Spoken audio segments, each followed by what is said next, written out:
Every clock on Earth stopped at exactly 7 a.m. Nobody knew why.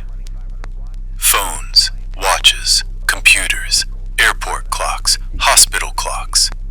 Every single one displayed the same time, 7 a.m. At first, people assumed it was a software bug. Then they checked another clock, and another, and another. Within an hour, the entire world realized something impossible had happened. But that wasn't the strangest part. The strangest part was sitting on my kitchen table. Because while every clock in the world had stopped, mine was still ticking. Tick, tick, tick. It was an old mechanical clock, a gift from my grandfather. Nothing special. At least, that's what I thought. I grabbed my phone. 7 a.m. The microwave. 7 a.m. The clock on the wall. 7 a.m. The television. 7 a.m. Only the old clock was moving. And then I noticed something. It wasn't keeping time. It was counting down.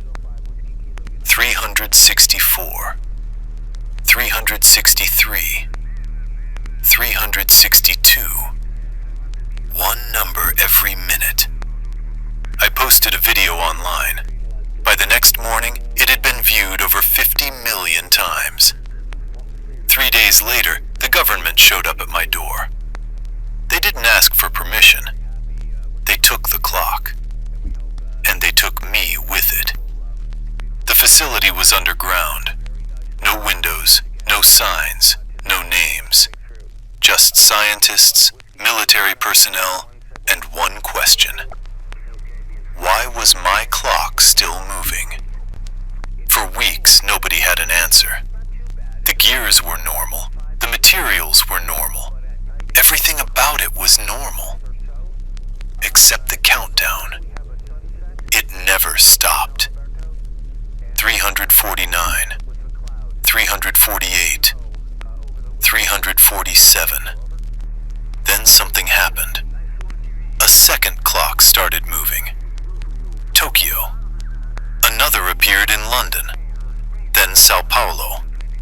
Then Toronto. Then hundreds more. Every one of them had a different number. Nobody knew what the numbers meant, but everyone knew they mattered. The world became obsessed. News channels streamed the clocks 24 hours a day. People placed bets. Religions formed. Entire online communities appeared overnight. Some believed the numbers predicted the end of the world. Others believed they predicted death. Then one clock reached zero. Nothing happened. The owner remained alive. The world continued spinning. Everything seemed normal. For exactly 12 hours. Then the man disappeared. Not died. Disappeared. No body, no evidence, no explanation. Security cameras showed him sitting in his apartment. Then, he simply wasn't there anymore. One frame he existed. The next frame, he didn't. The same thing happened again, and again, and again. Every person whose clock reached zero vanished. No exceptions. The panic was immediate. Governments tried hiding it. That lasted about 2 days. Soon, everyone knew. If your clock reached zero, you disappeared. Nobody knew where they went, or why. The world changed overnight. People quit jobs. People sold everything they owned. People spent fortunes trying to destroy their clocks. It didn't work. The clocks always came back. Always. And mine was still counting down. 115, 114, 113. first time in my life, I was terrified of a number. Months passed. The countdown continued. The disappearances continued. And then my clock reached 10, 9, 8, 7. The entire world was watching. 6, 5, 4, 3, 2, 1, 0. Nothing happened. I was still there. The scientists looked confused. The cameras kept rolling. The world waited. Then every light in the facility went dark. For a moment, there was nothing. No sound, no movement, no people. Then the lights returned, and everyone was gone.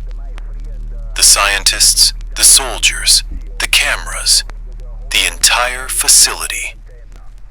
Empty. I was alone. Or so I thought. Because that's when I heard footsteps. Hundreds of them, maybe thousands, coming from somewhere beyond the facility walls. A door opened. A man stepped through. I recognized him immediately. He was the first person who had disappeared. The man from the apartment. He smiled. Took you long enough. I couldn't speak. Behind him were thousands of others. Every missing person. Every vanished person. Every person whose clock had reached 0. Alive. I looked around. The facility was gone. The earth was gone. The sky was gone. Everything was gone. Only darkness remained. "What is this place?" I asked. The man laughed. Not because it was funny, because he'd heard the question before. "We asked the same thing. What happened to us?" He looked into the darkness. Then he pointed. Far away, something was moving. Something enormous. Larger than cities. Larger than mountains. Slowly approaching. "What is that?" I asked. The man smiled.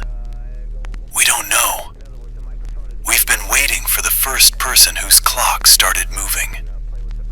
I stared at him. My stomach dropped. My clock. The very first clock. The only clock that had never stopped. The man nodded. "Whatever that thing is, it's coming for you." And for the first time since all of this began, my clock started moving again. 365, 364, 363.